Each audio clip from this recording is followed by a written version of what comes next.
bit about the meninges in lecture, the connective tissue layers. We're only going to go over one. I know I have all three listed, but we're only going to be concerned with the dura mater. And that's this white, tough piece of connective tissue that you have on your half brain. Okay, so you can cross off the arachnoid and the pia mater for the sheep brain. Okay, so everything that I told you to cross off, that's so far only for the sheep brain. You'll need to know them still for the models. But the white structure is the dura mater. Dura mater. Yeah. Chiefs won't have that one. No, they have all three. They do. But this is the most obvious and well, so technically you can see the other one, like this shiny layer that's across the brain, that's the arachnoid mater. And then the actual surface of the brain is where you have the pia mater. But it's just easiest to show this one. And easiest to test on too. So the dura mater is all I'm going to need you guys to know. Oh. Yeah. Okay. So I think that's all we need to know for the whole brain. Okay. So, any questions on the whole brain at all? We're okay so far? Okay. So, let's look at our mid-sagittal half. So we'll look on the inside of our brain now.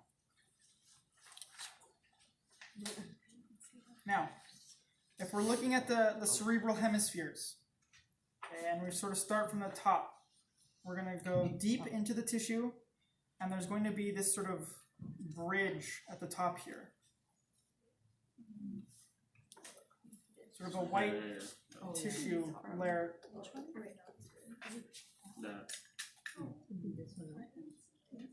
Yes, yes. Oh, that brown thing? Yeah. Okay. So what I'm pointing to right here is your corpus callosum. Oh, right. Like a white thing. Is that near the thalamus? It's superior to the The thalamus. superior to. Okay. Oh, this is the other side. Which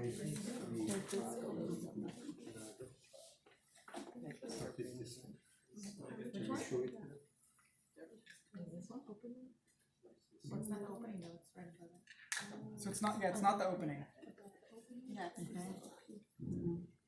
So, I found all have the corpus callosum, okay? Okay. Now, inferior to that, there's now a little smaller bridge on the other side of that opening. So you might have an opening right underneath your corpus callosum, then there's another little tiny bridge underneath it. Another tiny piece of white tissue. That's the fornix. This is the fornix.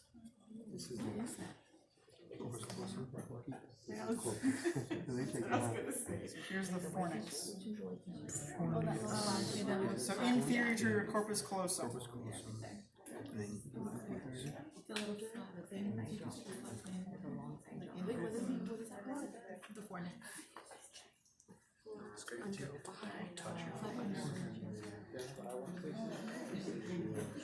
Okay, do we all see the corpus callosum and the fornix?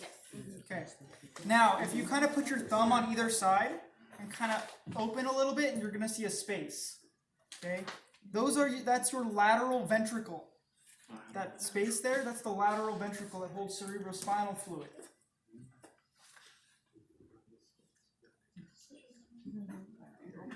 It's a pretty large opening.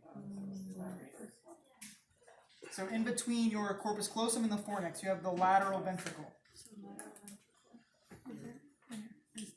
So you might also be able to see sort of a large dark piece of tissue in there. Do you see that? Maybe it looks like a hairball.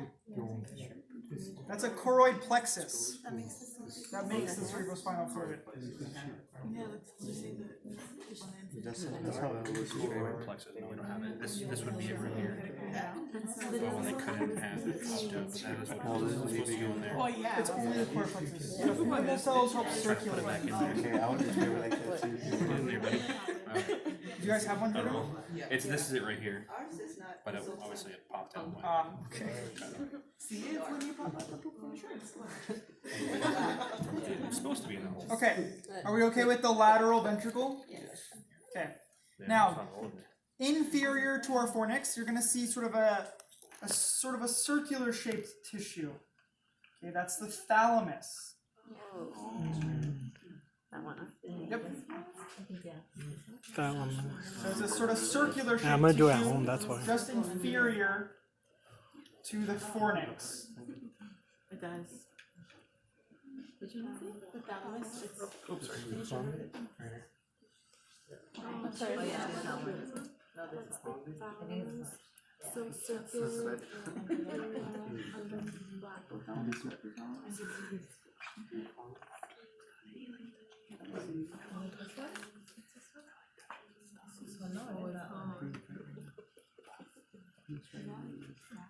How would you describe it?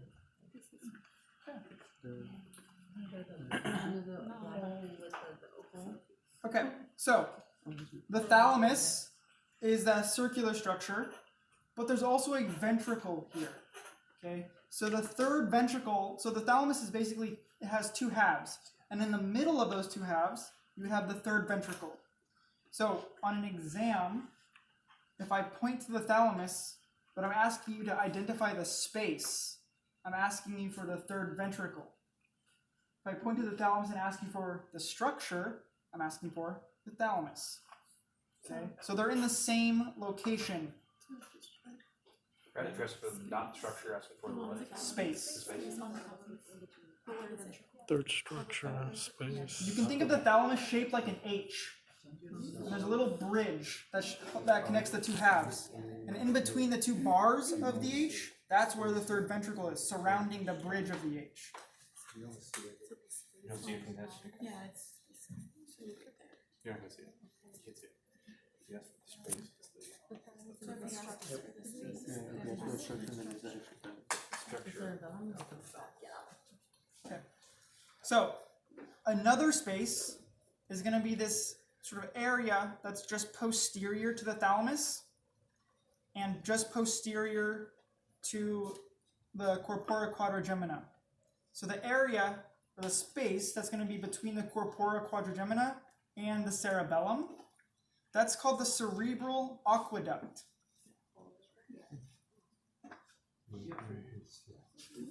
So the space between the corpora quadrigemina and the cerebellum is the cerebral aqueduct.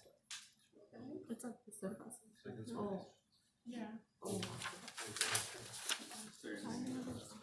How would you describe that? Wait, this is the space. Was it the lower bar? It's like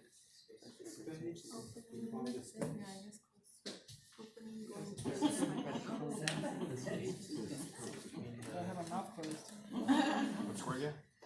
It's black. Between the cerebellum and the spine? Between the brain and the cerebellum. Probably not. What's this? What's this? Okay, so if we follow that cerebral aqueduct and we're moving sort of towards the spinal cord, now where there should be a tiny little opening in the cerebellum next to the medulla oblongata, or the pons really actually. So there's a little space or an opening at the cerebellum. Okay, that's the fourth ventricle.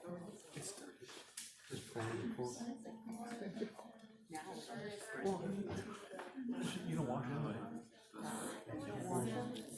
You should wash it. No, Yeah, you should. Here. Just yours?